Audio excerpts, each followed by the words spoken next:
straight to it. From the champ last year right into our beer relay champ, John. John Wilicki. There's Cube. Forgot the do not disturb. Yeah, beer relay champ. Props to him for that. What does he do with it? What does he do with that? He chooses to go fourth overall. I think he gets his guy. I think he was thinking Bijan would fall here. Pretty bold.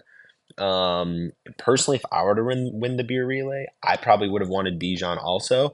I probably would have chose the 1.2 and taken him there. So the fact that he gets Bijan at the 1.4 after winning the relay, to me, that's a home run, right? That's a home run start. Where does he go after that?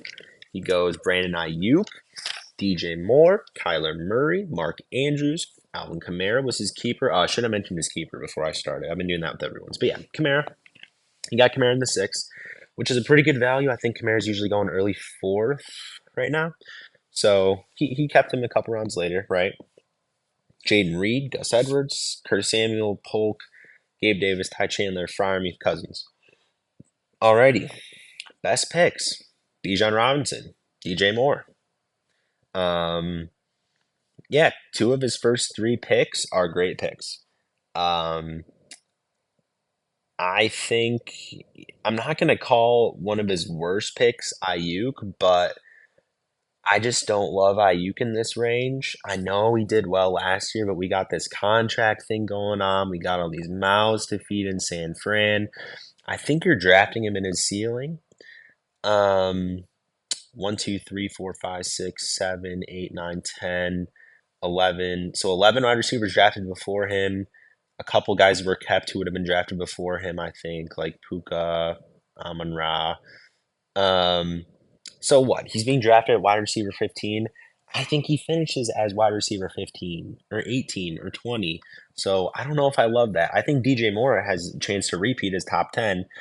I personally would have rather taken DJ Moore in the second if you loved him so much and then wrap around with somebody else. But I'm not going to say Ayuk's a bad pick. It's just like it's like a little too safe for me so early. I think he's got a capped ceiling because of how much CMC and Debo eat in that offense, you know? But yeah, enough talking about his first three picks. His worst picks are rounds 8 through 14. I was ready to give this grade such a good grade because I was like, he nailed two of his first three. He has an elite QB with upside. I think Kyler in the fourth is a reach, but he got his guy if he wanted him. And Kyler does have ceiling. We've seen before because of the rushing. Now he's got Marvin and Trey McBride. Like, let's not kid ourselves. Kyler could look at that. Look at how he started his career when he had a weapon. These are his D-Hop years, right? 6, 3, 10. The 10 was the year he finished, missed a couple games. So he's probably going to be top 5 that year too. Like when this guy's on, he's a top 5 QB. So I don't hate drafting him where he drafted him. So Mark Andrews, he's got an elite tight end with upside if he stays healthy. Kamara is a great RB2. So he's got two solid wide receivers. He's got a high upside Bijan. He's got a high upside with Kyler and Andrews. He's got Kamara. I like the Jaden Reed pick. I think that's a good guy to have as your wide receiver 3 in your flex spot. I was like, holy crap, I'm about to give this the best draft grade ever. And then I saw his last 6 rounds, and I was like, whoa. There's a chance that every single one of these dudes is on the waiver wire.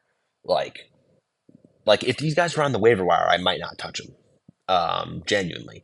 So I don't like what he did later in the draft. I don't know if he just clocked out or what, but yeah, this team is very top heavy. That's what I'm going to go with when I look at the strengths of it, kind of what I've been talking about already. I just have written down strength, top heavy, and then weakness, bench/flex. Like, I don't know who he's starting into second flex. Like, is he hoping Gus Edwards falls in the end zone? I don't know. He's gonna have a disadvantage at flex almost every week, and God forbid when he's got some buys, right? This is gonna be a team that you want to get on its bye week. I don't know if he has any buys that line up. Looks like they're a little bit spread out from his first picks. Yeah, they're really well spread out from his first picks, but like week 9 to week 14, he's got to buy every single week, it looks like, with one of his starters. So I don't know. I don't know who's filling off this bench. Maybe Gabe Davis surprises me, but I'm not feeling too great about it. Best case, yeah, they all stay healthy. He never has to pull anyone from his bench. DJ Moore does the same thing he did last year, but with a better QB and is a top 5 again. Ayuk somehow takes a step forward. Like maybe there's a Debo or CMC injury, or they just flip-flop being injured all year. So Ayuk gets 10 targets a game instead of 7. Kyler, rushes in a bunch of touchdowns. And yeah, it's pretty easy, I think, to see the path for this team. And Bijan is like RB1, right? And Kamara just catches a bunch of balls.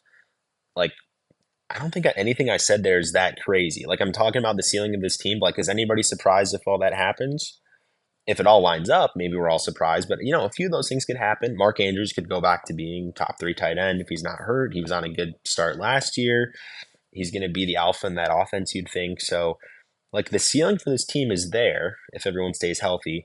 The worst case for this team is, like I said, if anyone gets hurt, like, I don't know, that's not good. That's really all that there is to it. Or if anybody doesn't produce, like say Kamara duds, well, that's not going to be good because I don't know who you're filling in for him. Say instead of being wide receiver 15, Ayuk is wide receiver 28. I don't know if this team can sustain that necessarily. Say Bijan is, RB8 again instead of RB3.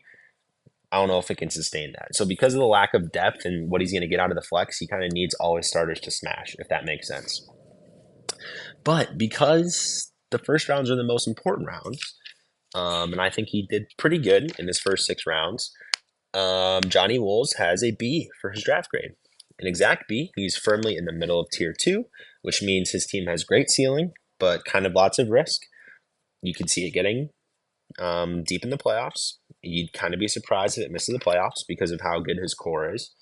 And he did a good job of building around his beer relay win. B for Johnny Wols.